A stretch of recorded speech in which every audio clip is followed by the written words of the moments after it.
আচ্ছা, মুখিয়া পদটা N3 তে এক্সিস্ট করে। ডিগ্রি যদি শক্তি চক্র হাতে থাকে তাহলে দেখে নিতে পারো 340 থেকে 350 ডিগ্রিতে এই মুখিয়া এনার্জি ফিল্ডটা এক্সিস্ট করছে, ঠিক আছে না? মুখিয়া মানে হচ্ছে লিডার, আর সংস্কৃতে মুখিয়াকে বিশ্বকর্মা বলা হয়েছে। শোনা যাচ্ছে তো? হ্যাঁ। বিশ্বকর্মা যিনি দেবলোকের প্রথম আর্কিটেকচার বা সিভিল ইঞ্জিনিয়ার, বিশ্বকর্মা ইনি।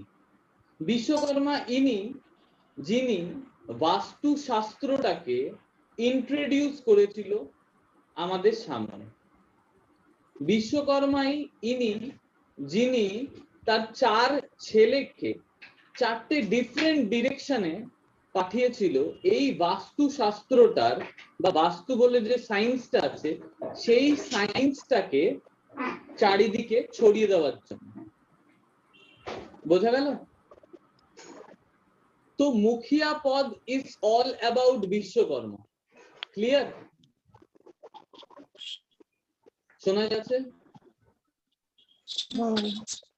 এই এন্ট্রিতে মানে এই পদে যাদের এন্ট্রি পড়বে তাদের বাড়ির তাদের মানে সন্তানরা খুব ওবিডিয়েন্ট হবে, কালচারড হবে, ফ্যামিলি বিজনেসকে এগিয়ে নিয়ে যাবে এবং বাবা যে পথ অনুসরণ করেছে সেই পথকে অনুসরণ করবে। বোঝা গেল? বিশ্বকর্মা দেবলোকের ফার্স্ট সিভিল ইঞ্জিনিয়ার বা আর্কিটেকচার, যিনি হস্তিনাপুর, ইন্দ্রপ্রস্থ, দ্বারকা বা বৃন্দাবন এবং দেবতাদের জন্য ওয়েপেন ডিজাইন করত, নগর ভবন নির্মাণ করত। ইনি প্রথম যিনি এই বাস্তুর কনসেপ্টটাকে আনে, বাস্তু সম্পর্কে আমাদেরকে জ্ঞান দেয়, আমাদেরকে বাস্তু সম্পর্কে জানায়। তিনি হলেন বিশ্বকর্মা। আর এই মুখিয়া পদটা বা N3 পদটা কিন্তু ইটস অল অ্যাবাউট বিশ্বকর্মা। তাই যদি মুখিয়ার পদটাকে বুঝতে হয় তাহলে আপনাকে বিশ্বকর্মা সম্পর্কে জানতে হবে। তাই এই জোনটা যদি ক্লিয়ার থাকে, অসপিসিয়াস থাকে, এই জোনটা যদি ভালো থাকে, ব্যালেন্সড ম্যানারে থাকে, তাহলে কিন্তু সন্তান খুব আজ্ঞাকারী হয়। বোঝা গেল? শোনা যাচ্ছে? তো বেসিক্যালি সন্তান যাদের বাড়িতে অবাধ্য, যারা আপনাকে কোনো ক্লায়েন্ট যদি বলে যে আমার সন্তান খুব অবাধ্য, কোনো কথা শুনবে না, তাহলে আপনাকে কিন্তু মুখিয়ার পথটাকে দেখতে হবে। বুঝতে পেরেছেন? বাবার সাথে যদি ছেলের ক্ল্যাশ থাকে তাহলে আপনাকে কোন পথ দেখতে হবে? মুখিয়ার পথ দেখতে হবে। ক্লিয়ার? আচ্ছা, এইখানে একটা পয়েন্টে লেখা আছে, this energy field ensure that the purpose for which the building is made for gets manifested. ঠিক আছে? এর মানে কি? এর মানে যে আগে এই যে বাস্তুটা অনলি টেম্পল বানানোর ক্ষেত্রে, মন্দির নির্মাণের ক্ষেত্রে আর প্রাসাদ নির্মাণের ক্ষেত্রে বাস্তুবিদকে কিন্তু অ্যাপয়েন্ট করা হতো, ঠিক আছে না? এবং বাস্তুবিদ যে আর কি ভবন নির্মাণ করাচ্ছে তাকে জিজ্ঞেস করতো যে আপনার বাড়ি বানানোর পেছনে পারপাস কি, মানে আপনার চাহিদাটা কি। তার কারণ এই বাস্তু, এই যে সায়েন্সটা, এই এনার্জি যেটা ক্রিয়েট হবে সেটা তো ফাইনালি আপনার উদ্দেশ্যকে সার্থক করার জন্য তৈরি করা হচ্ছে, এই যে ইন্টারনাল ফোর্সটা। তো ওনাকে জিজ্ঞেস করা হতো যে আপনার মেন চাহিদা কি এই ভবন নির্মাণের ক্ষেত্রে। তো রাজা বা দেব যেই আর কি বিল্ডিং বানাতো সে বলে দিত যে তার পারপাস কি, হয় সে পয়সা চাইছে বা নাম যশ খ্যাতি চাইছে, হোয়াট এভার। তো এই যে এই পারপাসটা জন্য যে এই ভবনটা নির্মাণ করা হয়েছে, এবার বেসিক্যালি তার ওই পারপাসটাকে মাথায় রেখে ভবনটা বা প্রাসাদ নির্মাণ করা হতো। এটাই বাস্তুবিদের কাজ বেসিক্যালি। যখন হোম ডিজাইন করা হয়, বাস্তু সায়েন্সটাকে মাথায় রাখার কারণ কি, যাতে আলটিমেটলি ক্লায়েন্টের চাহিদা যেন ফুলফিল হয়, তাই না? তো সেটাই কিন্তু এইখানের পয়েন্টার মিনিং, যে বিল্ডিং বানানোর যে পারপাস সেটা ম্যানিফেস্ট হয় বা ম্যানিফেস্ট করে রাদার মুখিয়া এই এনার্জি ফিল্ডটা। ক্লিয়ার? তাই এইখানে লেখা আছে। রাজ শুনতে পাচ্ছ? সবাই শুনতে পাচ্ছে? একটু রেসপন্স করো। তাই এই জায়গাটায় লেখা আছে যে this energy field ensure that the purpose for which the building is made for gets manifested. ঠিক আছে? ক্লিয়ার এই জায়গাটা? সবার বুঝতে কোনো অসুবিধা নেই তো? আরেকবার বলুন এটা। এই জোনটা ব্যালেন্স থাকলে তবেই বাড়ি তৈরির উদ্দেশ্য পূর্ণ হবে নাকি? একদম রাইট, ক্ল্যাপস। একদম ঠিক বলেছেন। এই জোনটা যদি সঠিক থাকে, মানে এই জোনটা যদি কোন রকম ডাস্টবিন না আসে, এই জোনটায় যদি কোন রকম টয়লেট না আসে, এই জোনটায় যদি অ্যান্টি কালার না আসে, মোটমাট কথা এই মুখিয়া পথটা যদি ব্যালেন্সড ম্যানারে থাকে, তাহলে আপনি বাড়িটা যে পারপাসে বানিয়েছেন সেইটা পরিপূর্ণ হবে। মানে আপনি বাড়ির ধরুন N4 এর এন্ট্রি দিয়ে আপনি ওই বাড়িটা বানিয়েছেন, ঠিক আছে না? যেখানে আপনি ভাল্লাটের এন্ট্রি দিয়েছেন, যেখানে আপনার অনেক পয়সা সার্থক হবে। বা কেউ E3 E4 এর এন্ট্রি দিয়েছে যাতে তার গভর্নমেন্টের সঙ্গে কানেকশনটা খুব ভালো হয় এবং গভর্নমেন্টের খুব উঁচু পোস্টে সে যেন যেতে পারে, এই কথা মাথায় রেখে সে বাড়িটা ওরকম ভাবে বানিয়েছে বাস্তুবিদকে দিয়ে। বাট এই পারপাসটা, যে উদ্দেশ্যটা নিয়ে করেছেন, সেই পারপাসটা ফুলফিল হবে বা হবে না, তার জন্য দায়ী কিন্তু মুখিয়া। ক্লিয়ার? কৃষ্ণেন্দু বোঝা গেল? রাজ বোঝা গেছে? হ্যাঁ। নিপাদি বোঝা গেছে? হ্যাঁ। নীলমাধব বাবু বোঝা গেছে? এন্ট্রান্স হ্যাঁ বলুন। এন্ট্রান্স যেখানেই থাক, তার অ্যাট্রিবিউটস নিতে হলে নর্থ নর্থ ওয়েস্টের এই জোনটা, মুখিয়া জোনটা ব্যালেন্স থাকতেই হবে। একদম। আর যদি এন্ট্রান্স থাকে তাহলে বাই ডিফল্ট কি হবে, আপনার সন্তান, মানে যে ব্যক্তি এইখানে এন্ট্রি খুললো, তার সন্তান খুব আজ্ঞাকারী সন্তান হবে। এখানে ফার্স্টেই দেখুন লেখা আছে না, দেখুন এখানে লেখা আছে যে after establishing the rules of Vastushastra, Vishwakarma sent his 4 child in 4 different direction to spread this science. তো বিশ্বকর্মা যখন তার এই বাস্তুশাস্ত্রটা লিখেছে, তারপরে সে তার 4 পুত্রকে বলেছে যে তারা যেন 4টে ডিফারেন্ট ডিরেকশনে স্প্রেড হয়ে যায় এবং এই সায়েন্সটাকে যেন মানুষের মধ্যে ছড়িয়ে দেয়। ঠিক আছে? তো এই জোনটা তো ইটস অল অ্যাবাউট বিশ্বকর্মা। তার কারণ এই জোনটা, মুখিয়ার নামই বিশ্বকর্মা, সংস্কৃতকে বিশ্বকর্মাই বলা হয়, তাই না? তাই জন্য এইখানে যদি ডোর খোলেন, তাহলে আপনার সন্তান ফার্স্ট অফ অল আজ্ঞাকারী হবে, কালচার্ড হবে, বাবার রাস্তাটা, বাবার যে পদচিহ্ন সেটাকে ফলো করবে এবং বাড়িতে যদি কোনো ফ্যামিলি বিজনেস থেকে থাকে সেটাকে ফ্লারিশ করবে। ক্লিয়ার? সবাই বুঝতে পেরেছে? আচ্ছা, এর পরের পয়েন্ট কি? gives power to accomplishment. gives power to accomplishment মানে কি, যে আপনি যদি কোনো জিনিস সিদ্ধান্ত নেন যে এই কাজটা করবেন, সেই কাজটা করার জন্য শুধু থট লেভেলে থাকলেই তো হবে না, সেটাকে অ্যাকমপ্লিশ করার জন্য আপনাকে প্রতিনিয়ত স্টেপস নিতে হবে। বোঝা গেল কি বলছি? তো এই যে এই ইনসাইডের পাওয়ারটা যেটা আপনাকে পুশ করে কাজটাকে ডান করার জন্য, এই পথ থেকে কিন্তু এই শক্তিটা আপনি পাবেন। বোঝা গেল? ক্লিয়ার? আরেকবার। gives power of accomplishment. gives power of accomplishment মানে যে কোনো কাজকে শেষ করার জন্য বা কোনো কাজকে কমপ্লিট করার জন্য আপনার শুধু থিংকিং বা থট লেভেলে থাকলেই হবে না সেটাকে, তাই না? সে ফর এক্সাম্পল আপনি বডি বানাতে চাইছেন, বোঝা গেল কি বললাম?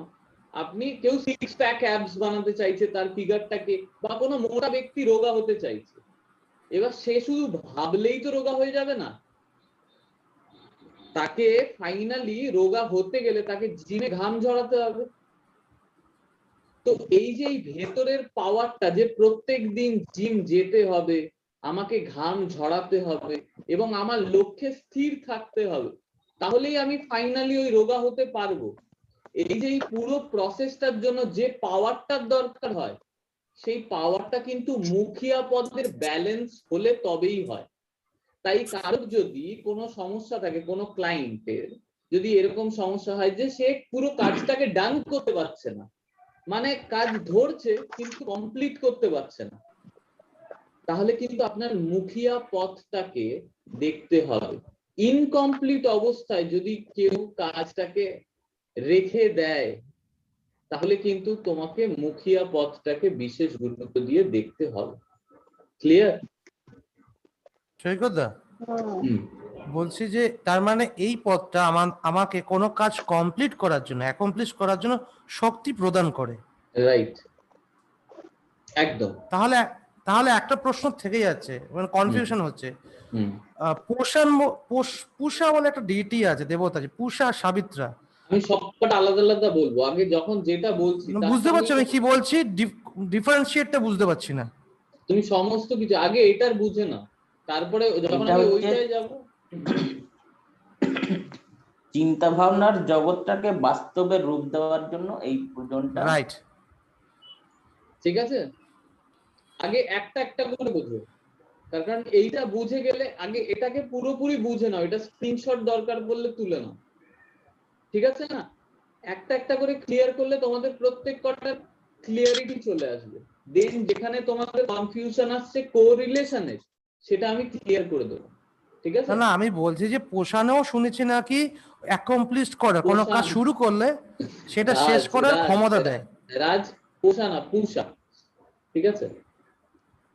তো সেই ডিটিটা কাজ করার ক্ষমতা দেয়, এটা কি সত্যি? সমস্ত যখন তুমি পড়বে দেবতা ফিল্ড গুলো, তখন দেখবে খানিকটার সঙ্গে সিমিলারিটিস আছে। বোঝা গেল কি বললাম? এবার তুমি কোনটাকে ধরে, কোন দেবতা ফিল্ডটাকে ধরে কাজ করলে ফাইনালি কাজটা ডান হবে, কারণ আমার তো রেজাল্ট ক্রিয়েট করাটা আলটিমেট পারপাস না। এবার যদি দুটো সিমিলার কাজই করে, তাহলে আমি এইটা ধরবো না ওইটা ধরবো, সেটাই তো আমার প্রশ্ন, তাই তো? সেটাই তো প্রশ্ন। সেই প্রশ্নটাকে আমি সলভ করব, আমি বলছি তো। যেটা বলছে আমি বুঝতে পেরেছি যে পুষার অ্যাক্টিভিটিসটা কাজটা কমপ্লিট করায়। আর এটা হচ্ছে আমার চিন্তা ভাবনাটাকে বাস্তবায়িত করা। সমস্ত আগে এইটাকে ভালো করে বোঝো, ঠিক আছে? আবার খানিকটা দেখো, এটার সঙ্গে কিন্তু শিখির এনার্জি ফিল্টার অনেকটা মিল পাবে। যদি শিখি পড়ো, যখন পড়বে তখন মিল পাবে, কিন্তু আমি এখনই যদি শিখির সম্পর্কে বলতে আরম্ভ করি, তাহলে কোরিলেট করতে পারবে না। বোঝা গেল? বুঝতে পারছো কি বলছি? কোনো কাজ ধরেছি, সেই কাজটাকে কমপ্লিট করা, সেটা এক জিনিস। আর আমি কমপ্লিট করার জন্য ভাবনায় কাজটা আছে, কিন্তু সেই কাজটার আমি বাস্তবে রূপ দিতে পারছি না, সেটার ব্যাপার হচ্ছে মুখিয়া। ঠিক আছে, এবার বুঝেছি। ম্যানিফেস্টেশন করা, মানে আমার চিন্তা ভাবনায় আছে আমি এটা করব, ওটা করব, সেটা করব, কিন্তু সেটার বাস্তবে রূপ দিতে পারছি না, সেটা হচ্ছে মুখিয়া। হ্যাঁ, তো আর আমি একটা কাজ ধরেছি, হাফ করে রেখে দিয়েছি, তারপর করতে পারছি না, সেটা হতে পারে পোষা। ঠিক আছে, তো gives power of accomplishment, right? এটা দ্বিতীয় নম্বর পয়েন্ট, বোঝা গেল? 3 number, actions are meant to be fulfilled, মানে মুখিয়ার দায়িত্ব এটার মধ্যে পড়ে যে তুমি যে অ্যাকশনটা নিচ্ছ, ধরো তুমি বাড়ি থেকে বেরোচ্ছ এই কারণেই যে তুমি যেন প্ল্যানেটে গিয়ে পৌঁছাতে পারো, তো তুমি যাতে স্প্ল্যানেডে একদম পৌঁছাও নিশ্চিতভাবে অন টাইম, এটা কিন্তু মুখিয়ার দায়িত্বের মধ্যে পড়ে। বোঝা গেল যে তুমি যে অ্যাকশনটা নিচ্ছ সেই অ্যাকশনটাকে এনি হাউ ফুলফিল করানোর দায়িত্ব কিন্তু মুখিয়া। ঠিক আছে, means purpose has to be fulfilled through মুখিয়া। Action are meant to be fulfilled. এবার কিভাবে তোমার এটা ফুলফিল হবে? যদি মুখিয়ার পদটা ব্যালেন্স থাকে, সিম্পল। রাইট, যদি মুখিয়ার পদটায় কোনো রকম ভাবে কোনো ডিসব্যালেন্স না হয় তাহলেই হবে। 4 নম্বর পয়েন্টে কি লিখছি? It converts your thoughts into product and attract buyers. যদি কেউ ম্যানুফ্যাকচারার থাকে তাদের ক্ষেত্রে তাদের থটকে, ঠিক আছে, বা কোনো এন্টারপ্রেনিউর যে কোনো জিনিস কোনো অ্যাপসকে ডেভেলপমেন্ট করার জন্য ভাবছে, সে ফাইনালি সেই প্রোডাক্টকে তৈরি করবে এবং বায়ার্সকে অ্যাট্রাক্ট করবে। এই যে এই তিনটে স্টেপ, এই তিনটে স্টেপকে কম্বাইন করে শেষ করা এবং ডান করা, ফিনিশ করা, that is a part of mukhiya. বোঝা গেল কি বললাম?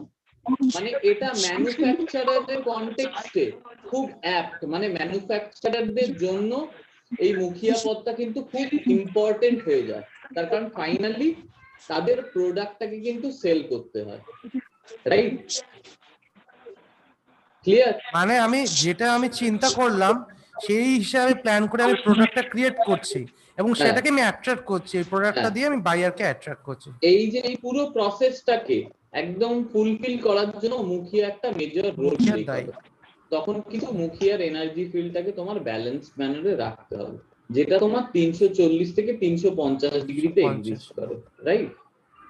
আচ্ছা, এটা বলছে very good zone for finished product. কোনো জিনিস যদি অলরেডি ফিনিশড বানায়া যদি কোনো প্রোডাক্ট থেকে থাকে, ঠিক আছে, সেই প্রোডাক্টটাকে সেল করার জন্য এটা খুব ভালো জোন। এক তো নর্থ নর্থ ওয়েস্ট, হ্যাঁ, এক তো নর্থ নর্থ ওয়েস্ট, তার কারণ ওটা এমনি অ্যাট্রাকশন ক্রিয়েট করে। ইয়েস, ঠিক আছে না? তো দেখো না, যদি ওয়ার্ল্ডের ম্যাপে তুমি যদি ওই আইফেল টাওয়ারকে দেখো, তাহলে আইফেল টাওয়ার কিন্তু নর্থ নর্থ ওয়েস্ট ডিরেকশনে পড়ছে, আর নর্থ নর্থ ওয়েস্ট ডিরেকশন হচ্ছে অ্যাট্রাকশনের জোন। তাই দেখো সবাই যত কাপল আছে তারা কিন্তু এই আইফেল টাওয়ার যাওয়ার জন্য একেবারে পাগল,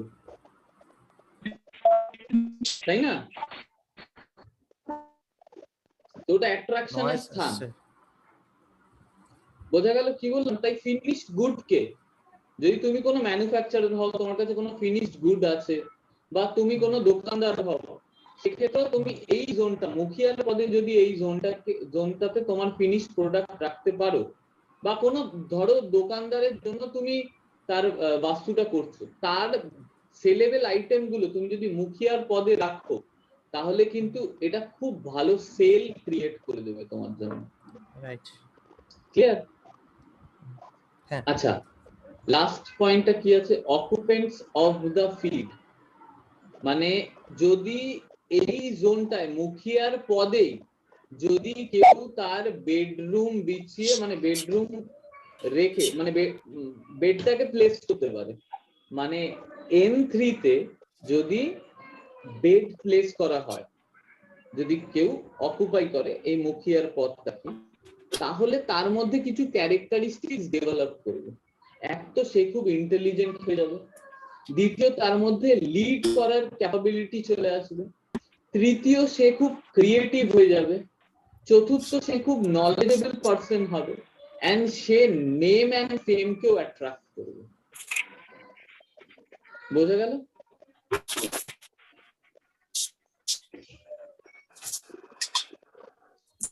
ক্লিয়ার? হ্যালো, সবাই শুনতে পাচ্ছেন? হ্যাঁ। তো যদি কেউ N3 বা মুখিয়ার পদকে অ্যাভেল করে অ্যাজ এ বেডরুম পারপাস, তাহলে সে ইন্টেলিজেন্টও হবে, লিডার হওয়ার ক্যাপাবিলিটিস চলে আসবে, তার মধ্যে ক্রিয়েটিভ থটসও আসবে, সে নলেজেবলও হবে, এবং সে নেম ফেমকেও অ্যাট্রাক্ট করবে। সেই জন্য মুখিয়ার পদ, বিশেষ করে N3 এর পদটা অ্যাজ এ বেডরুম করার জন্য খুব ভালো, but it has to be balance. যদি ব্যালেন্স না থাকে তাহলে কিন্তু নর্থ ওয়েস্টের ড্রব্যাক গুলো তাকে ভোগ করতে হবে। সেই জন্য তুমি জাস্ট মুখিয়ার পথ দেখলে আর ডিসব্যালেন্স অবস্থায় কাউকে বেড প্লেস করে দিলে সেটা কিন্তু চলবে না, তাহলে কিন্তু হিতে বিপরীত হতে পারে। ঠিক আছে, সে এক্সট্রা ম্যারিটাল অ্যাফেয়ারে জড়িয়ে যেতে পারে, সে ডিভোর্স পর্যন্ত যেতে পারে, পার্টনার রিলেশনশিপে স্টেবল না হতে পারে, এরকম অনেক জায়গা আছে যেগুলো হতে পারে। তো ফলত যদি আমরা বেড রেখে যদি আমরা প্লেস করি, তার আগে কিন্তু আমার মুখিয়া পথটাকে ব্যালেন্স করে নেওয়াটা খুব ইম্পর্টেন্ট। ব্যালেন্সিং যতক্ষণ না হবে আমরা কিন্তু এর থেকে ফাইনাল যে রেজাল্টটা সেটা ডিরাইভ করতে পারবো না, যেটা আমরা চাইছি ফাইনালি। ক্লিয়ার? ক্লিয়ার হয়েছে? বোঝা গেল? 4 নম্বর পয়েন্টটা একবার একটু বলে দাও। 4 নম্বর পয়েন্টটা। 4 number point 1 2 3 4 4 it convert your thoughts into product and attract buyers। কি বলছে যে আপনি ধরুন আপনি আছেন এন্টারপ্রেনিউর মানে কি, যে কোনো প্রোডাক্ট বা আপনি কোনো ম্যানুফ্যাকচারার, তো আপনার ক্ষেত্রে আপনি কোনো থট আপনার মাথায় আসলো, ধরুন আপনি কোনো প্রোডাক্ট বানাবেন, সেই প্রোডাক্টটা বানানোর আগে তো আপনার থটসটা আসার কথা যে হ্যাঁ আমি এই প্রোডাক্টটা বানাবো। দেন থটটা আসার পর আপনি অ্যাকশন নিলেন, অ্যাকশন নেওয়ার পর প্রোডাক্টটাকে ফাইনালি বানালেন, বানানোর পর আপনাকে মালটাকে সেল করতে হবে। তো এই পুরো যে তিনটে প্রসেস মানে থট, দেন প্রোডাক্ট আপনি বানালেন, দেন আবার ওটাকে সেলও করলেন, এই যে এই তিনটে প্রসেসকে উইদাউট হ্যাভিং এনি প্রবলেম, কোনো প্রবলেম বা ডিস্টারবেন্স বা হার্ডেলস ছাড়া যদি কাজটাকে একদম ডান করতে হয়, তাহলে আপনার মুখিয়া ফিল্ডটা কিন্তু স্ট্রং হওয়া দরকার। এটা মেইনলি যারা ম্যানুফ্যাকচারার বা যারা এন্টারপ্রেনিউর, যারা নিজেরাই কোনো প্রোডাক্টকে ভেবে ফাইনালি ওটাকে প্রোডাক্টটাকে বানিয়েছে এবং সেলটাও সে নিজেই করছে বা সেলটাও কারোর হাত ধরে কোনো প্রসেসে ফাইনালি ডান করছে। তো এই পুরো তিনটে প্রসেসকে কমপ্লিট করার জন্য যে দায়ী সে কিন্তু মুখিয়া পথ। বোঝা গেল? পরিকল্পনা থেকে শুরু করে একদম সেল পর্যন্ত, এই যে তিনটে প্রসেস ডান করার যে ক্ষমতা সে কিন্তু দেয় মুখিয়া। বুঝতে পেরেছেন? তাহলে এটা তো চিত্রশিল্পীদের জন্য, যারা শিল্পী কাজ করে। শুধু চিত্রশিল্পী বলে নয়, যে কোনো কাজে যদি আপনি সেই দায়িত্বটা নেন যে আমি এটা, এই থটটা আপনার মাথায় আসার সাথে সাথে আপনি ওই প্রোডাক্টটা বানাবেন, এন্ড ফাইনালি বানানোর পর ওটা আপনাকে সেলও করতে হবে, মানে কোন রকম ভাবে। ধরুন কেউ অ্যাপ ডেভেলপার, সে একটা চিন্তা করলো যে অ্যাপটাকে আমি ফাইনালি এরকম ভাবে বানাবো, দেন সেটাকে একদম এক্সিকিউট করব নিজেই এবং ফাইনালি সেটাকে সেল করব মার্কেটে। তো এই তিনটে প্রসেসকে একদম মানে কোনো ডিস্টারবেন্স যেন ইন বিটুইন না আসে, তাহলে আমরা কিন্তু এই মুখিয়ার পথকে অবভিয়াসলি গুরুত্ব দেব। ক্লিয়ার? হ্যাঁ ঠিক আছে, তাহলে মুখিয়ার পথটা বোঝা গেল। সবাই স্ক্রিনশট আশা করি নিয়ে নিয়েছে। ইমব্যালেন্স হল থাকলে আর কি অসুবিধা হতে পারে সেগুলো? ইমব্যালেন্স থাকলে নর্থ ওয়েস্টের যে অ্যাট্রিবিউটস গুলো আছে, মানে যেহেতু এটা সেক্স এন্ড অ্যাট্রাকশনের জোন, হাজবেন্ড ওয়াইফের মধ্যে প্রবলেম চলে আসতে পারে। সেই লোকটা ঠিক উল্টোটাই দেখতে হবে, সেই ব্যক্তিটা ক্রিয়েটিভ নাও হতে পারে, তার মধ্যে জ্ঞানের অভাব হতে পারে, তার মধ্যে লিডারশিপ কোয়ালিটিস হারিয়ে যেতে পারে, কোনো সিচুয়েশনে সে কাজটাকে পুরো কমপ্লিট না করার জায়গায় চলে যেতে পারে, সে কাজটাকে বারবার মানে একটা মাঝখানেই ছেড়ে দেওয়ার প্রবণতা তার মধ্যে জন্মাতে পারে, এবং সে শুধু ভাবনা চিন্তাই করে গেল এবং কোনো কাজ করলো না, ফাইনালি সেটা এক্সিকিউশন লেভেল পর্যন্ত পৌঁছালো না, এইরকম হতে পারে। ক্লিয়ার? বলছি স্যার এখানে যদি বেডরুম না পাই তা কারোর ছবি টানানো যাবে? নর্থ নর্থ ওয়েস্ট এই পার্টিকুলার জোনটা এটা অ্যাট্রাকশনের জোন, যদি ব্যালেন্স ম্যানারে থাকে হ্যাঁ ছবি টানানো যাবে। যদি ইমব্যালেন্স থাকে তাহলে প্রবলেম হতে পারে। ঠিক আছে, ঠিক আছে, আজকে এখানেই শেষ করলাম, কালকে আবার ক্লাস হবে। হ্যাঁ, তো সবাই কালকে আবার দেখা করছি। ঠিক আছে, কালকে আবার কালকে হবে। কোথায়? বলে দেবো, জানিয়ে দিচ্ছি।